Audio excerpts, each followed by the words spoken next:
Bad means क्या? गंदा ग्राहक। ग्राहक गंदा कब होता है? ग्राहक गंदा कब होता है? जब नहा कर नहीं आता है। नहीं, ग्राहक गंदा तब होता है, और ग्राहक गंदा वो होता है जो हम लोग का पैसा लेकर भाग जाता है। हेलो बच्चों, आप सभी कैसे हैं? अच्छे हैं? मस्त रहिए, स्वस्थ रहिए, तंदुरुस्त रहिए।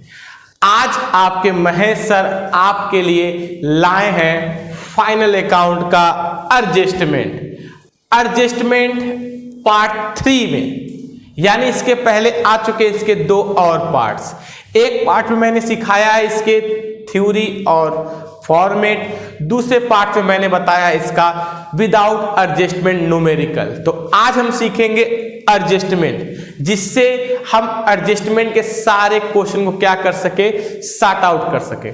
आज हम आपको एडजस्टमेंट न्यूमेरिकल नहीं सिखाएंगे, आज हम आपको सिखाएंगे एडजस्टमेंट क्या होता है और कौन एडजस्टमेंट कहां कहां कैसे कैसे वर्क करता है। तो पूरा वीडियो जरूर देखिएगा, अभी आपका एडजस्टमेंट का सारा प्रॉब्लम हो जाएगा सॉल्व, क्योंकि यही एडजस्टमेंट बच्चों को फाइनल अकाउंट में करता है बहुत परेशान, जिससे उनका बैलेंस शीट मैच नहीं करता है। तो आज हम ये जानेंगे कौन एडजस्टमेंट कहां कैसे जाता है। ओके, अगर आप लोग मेरे चैनल पर नए हैं तो यार चैनल को सब्सक्राइब जरूर कर देना। ओके, और बेल आइकन तो जरूर दबाना, जिससे मेरे मस्त इंटरटेनमेंट स्टडी के वीडियो आपके पास पहुंचते रहे। चलो पहले हम तो ये जानते हैं कि एडजस्टमेंट क्या होता है। देखो, एडजस्टमेंट की हिंदी होती है समायोजना। एडजस्टमेंट मतलब एडजस्ट करना। क्यों एडजस्ट करना? देखो, इंसान गलतियों का पुतला होता है।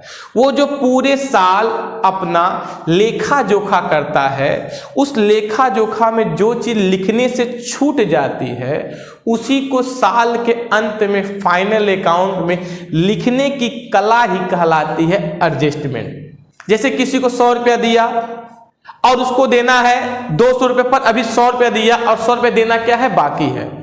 साल के अंत में मैंने एंट्री कर दिया कि रामू को 100 रुपया दिया, फिर अचानक से याद आया नहीं यार इसको 100 रुपया और देना था। अब हम कैसे 100 रुपये को और लिखें? रामू को आप काट नहीं सकते हैं, क्योंकि अकाउंट में जो एंट्री एक बार हो जाती है तो 100 हो जाती है, उसको कटिंग नहीं की जाती है। तो अब 100 रुपया और कैसे लिखें, उसी लिखने की कला को कहते हैं एडजस्टमेंट। क्लियर? आपको पता ना, हमारे भारत के लोग क्या होते हैं, कहीं भी एडजस्ट हो जाते हैं, उनको एडजस्ट करना बहुत बखूबी आता है। जैसे इस समय शादियों का सीजन चल रहा है, तो शादियों में लोग क्या करते हैं, एक ही प्लेट में पूरा आइटम क्या करते हैं, एडजस्ट कर लेते हैं। अबे पूरी के लिए जगह नहीं है, एडजस्ट कर लेना साइड में। अच्छा, ये कला है हम लोगों की। तो आज हम आपको सिखाएंगे पढ़ाई में कैसे किया जाता है एडजस्ट। देखिए, हम आपके लिए कुल 15 एडजस्टमेंट लाए हैं। ये 15 एडजस्टमेंट आपके मोस्टली 100 में से 95% क्वेश्चन को कर देंगे सॉल्व। ओके, तो चलो सीखते हैं, देर नहीं करते हैं। देखो, सबसे पहले मैंने लिखा है आउटस्टैंडिंग एक्सपेंसेस, मतलब देना बाकी। जैसे अब आपने किसी से 100 रुपया आपको देना है, आपके वहां कोई मजदूर काम किया, आपको उसको 100 रुपया देना है, पर आज आपने उसको क्या किया, 90 रुपया दिया और उससे कहा कि 10 रुपया हम कल देंगे। तो उसको हम लोग मुंह से क्या बोलेंगे कि 100 रुपया देना क्या है, बाकी है। तो ये कहां जाएगा और कहां कहां वर्क करेगा? तो पहले हम आपको बता दें, एडजस्टमेंट की हमेशा 2 जगह एंट्री होती है। एडजस्टमेंट की हमेशा 2 जगह एंट्री होती है, या तो ट्रेडिंग पीएल में, या ट्रेडिंग बैलेंस शीट में, या पीएल बैलेंस शीट में। और एक सबसे इंपॉर्टेंट चीज जान लीजिएगा, जितना अभी हम आपको बताएंगे, जितना एडजस्टमेंट लिखा गया है, अगर ये एडजस्टमेंट सवाल के अंदर, आप देखिएगा सवाल बना होगा डब्बे जैसा और उसके नीचे कुछ लिखा रहता है, यानी जो डब्बे के बाहर लिखा होता है वही एडजस्टमेंट होता है। वो कितनी जगह जाता है, 2 जगह। पर यही आउटस्टैंडिंग सवाल के अंदर लिख दिया जाए तो सिर्फ कितनी जगह जाएगा, 1 जगह जाएगा।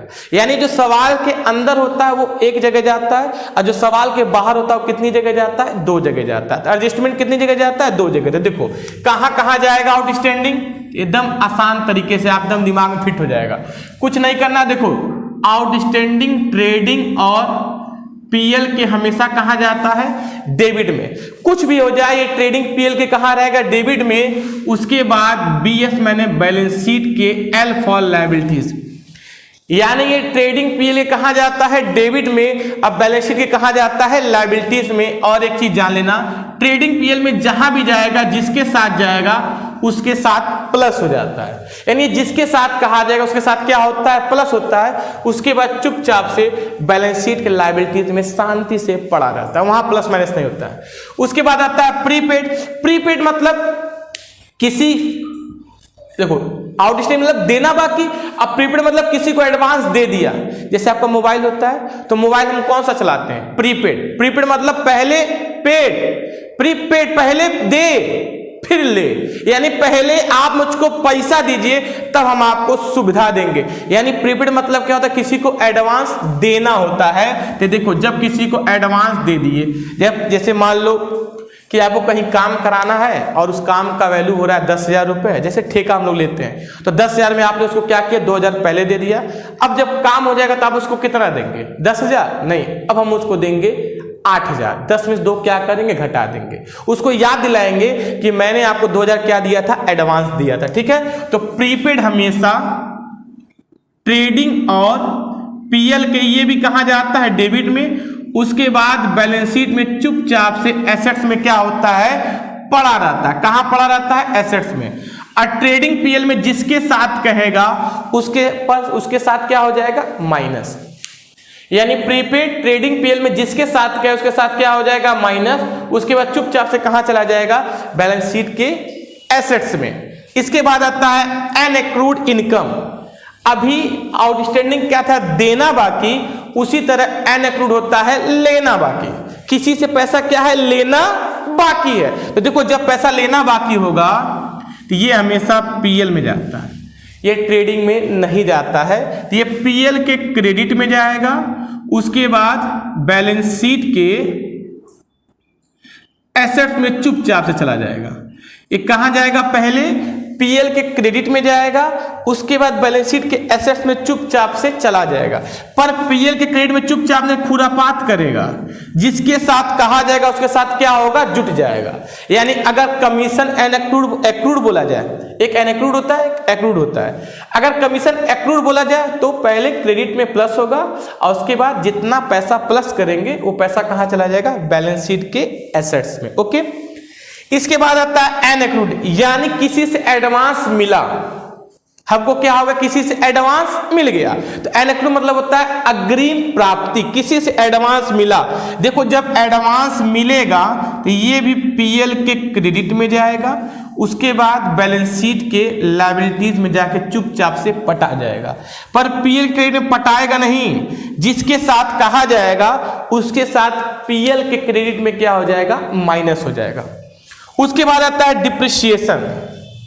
ये बिजनेसमैन खुद लगाता है, खुद के साथ खुद लगाता है। यानी खुद की संपत्ति पे जो कमी लगाई जाती है उसी कमी को कहते हैं डिप्रिसिएशन। तो ये क्या करता है, ये देखिए, ये बस पीएल के डेबिट में चुपचाप से जाता है, फिर बैलेंस शीट के एसेट्स में जिसके साथ जितना प्रतिशत कहा जाएगा। जैसे मान लो मशीन की वैल्यू है 10,000, उस पर डिप्रिसिएशन कारा लगाइए 10%, तो 10% कितना हो गया, 1,000।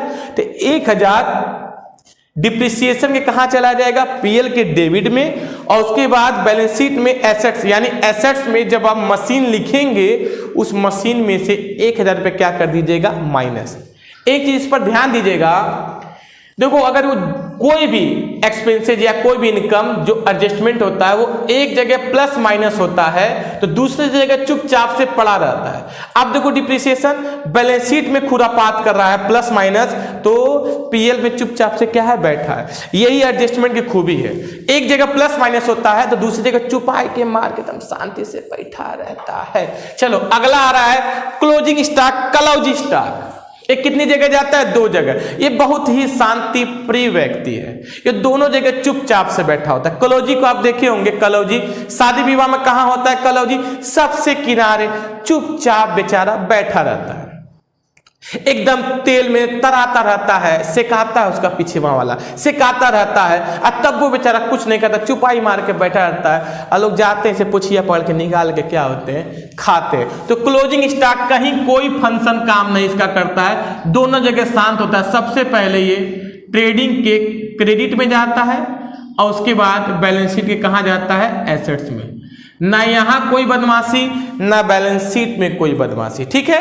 क्लोजिंग स्टॉक पता ना क्या होता है, जो सामान रात में बिकने से बच जाए वो क्लोजिंग, और दूसरे दिन सुबह को क्या बनती है, ओपनिंग। इसके बाद आता है interest on capital. Interest on capital मतलब बिजनेसमैन जो कैपिटल फर्म में लगाता है तो फर्म उसी कैपिटल का बिजनेसमैन को क्या देता है, इंटरेस्ट देता है, और ये इंटरेस्ट फर्म के लिए क्या होता है, लॉस होता है। तो क्या होगा, लॉस होगा तो पीएल के डेबिट में जाएगा, उसके बाद बैलेंस शीट में कैपिटल में क्या हो जाएगा, प्लस हो जाता है। कैपिटल किस साइड आता है, लायबिलिटीज में। तो एक जगह पटाया है और दूसरी जगह क्या हो रहा है, प्लस हो रहा है। उसी तरह जस्ट दूसरा आता है इंटरेस्ट ऑन ड्राइंग। एक बात फिर सुन लीजिए, ये सभी चीजें सवाल के कहाँ होती हैं, बाहर होती हैं। डरिएगा मत, सभी एक ही में नहीं होती, सब में एक दो क्या होते रहते हैं, आते रहते हैं, ठीक है। तो interest on drawing, drawing means क्या होता है, जब बिजनेसमैन खुद की फर्म में से खुद के लिए पैसा निकाले, वो कहलाता है ड्राइंग। तो फर्म के लिए लॉस होता है, तो फर्म कहती है कि तुम जितना पैसा निकाले हो उसका हम तुमसे लेंगे इंटरेस्ट। तो फर्म के लिए इंटरेस्ट प्रॉफिट होता है, इसलिए पीएल कहाँ जाता है, क्रेडिट में। और ड्राइंग है इंटरेस्ट ऑन ड्राइंग, तो ये बैलेंस शीट के लायबिलिटीज में, ड्राइंग में क्या हो जाएगा, प्लस हो जाता है, ओके। इसके बाद आता है इंटरेस्ट ऑन लोन। लोन यानी जब फर्म किसी बाहरी बंदे से लोन लेती है तो फर्म को उस लोन पर क्या देना होता है, इंटरेस्ट। इसलिए ये फर्म के लिए लॉस होता है, तो ये पीएल के कहाँ जाएगा, डेबिट में। इसके बाद बैलेंस शीट के लायबिलिटीज में अगर लोन दिया होगा तो लोन में प्लस कर देना, नहीं दिया होगा तो डायरेक्ट लिख देना, ठीक है। इसके बाद आता है provision for bad debts. Bad debts, गंदा ग्राहक। बैड डेब्ट मींस क्या, गंदा ग्राहक। ग्राहक गंदा कब होता है, ग्राहक गंदा कब होता है, जब नहा कर नहीं आता है, कपड़ा लेके भाग गया यार। नहीं, ग्राहक गंदा तब होता है, और ग्राहक गंदा वो होता है जो हम लोग का पैसा लेकर भाग जाता है, बदमाश कहीं का। पैसा लेकर हमारा क्या हो गया, भाग गया, तो वही मेरे लिए क्या होता है, बैड डेब्ट्स, गंदा ग्राहक जो पैसा लेकर मेरा क्या हो गया, भाग गया।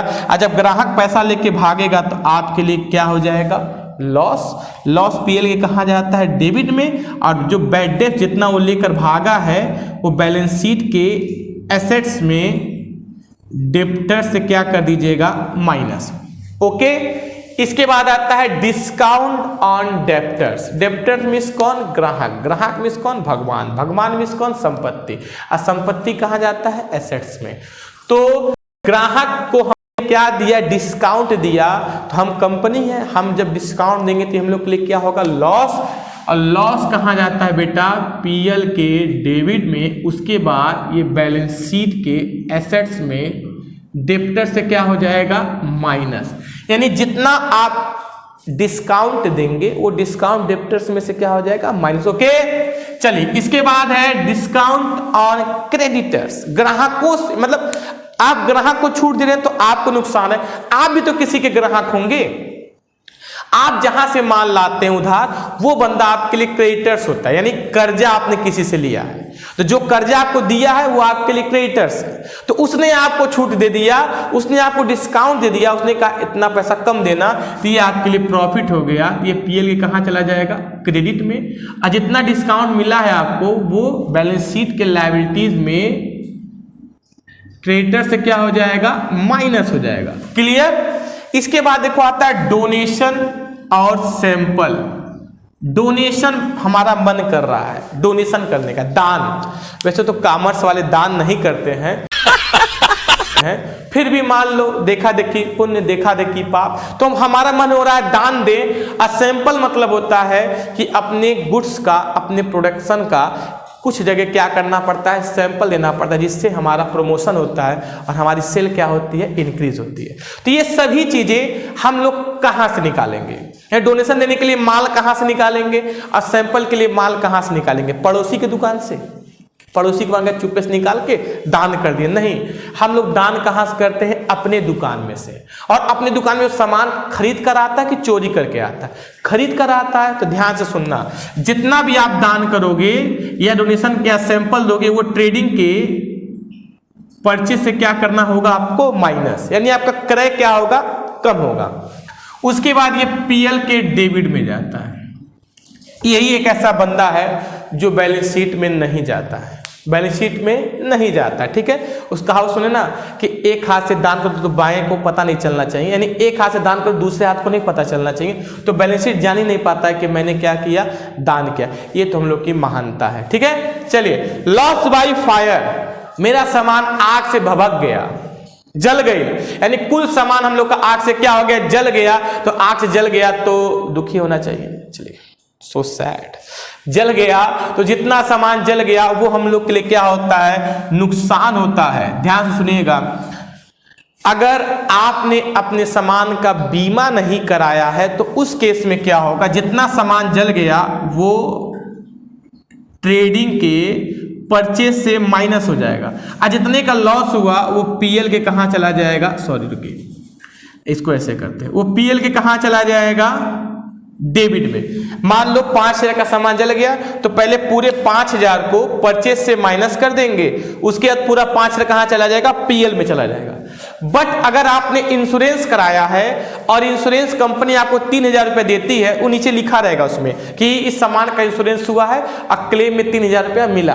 तो अगर 3,000 मिल रहा है तो जितना पैसा मिलेगा वो बैलेंस शीट के कहां चला जाएगा? एसेट्स में चला जाएगा।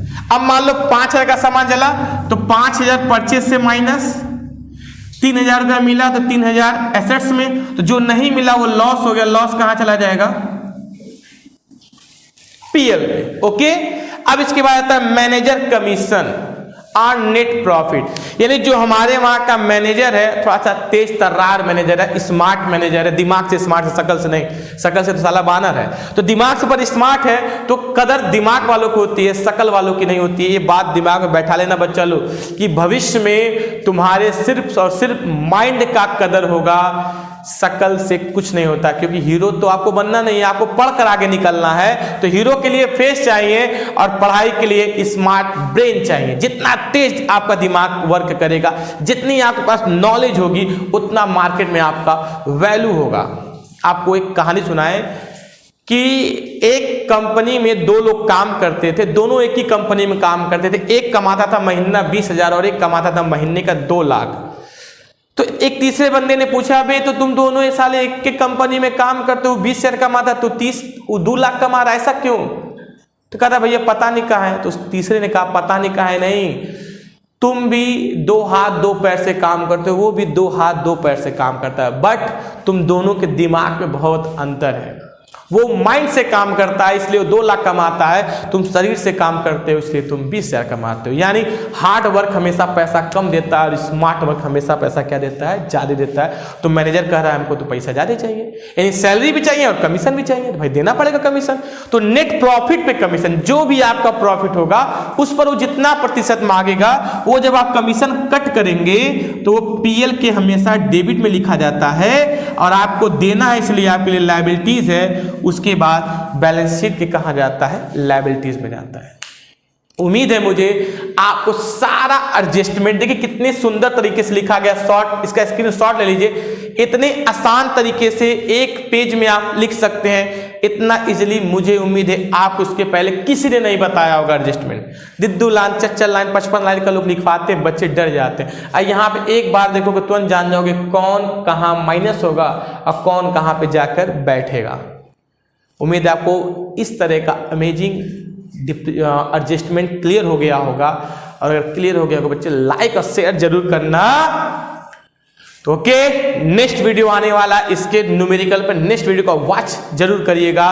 तो इसको याद करिए, नेक्स्ट वीडियो कल आएगा आपके सामने। ओके, थैंक यू, जय हिंद, जय भारत।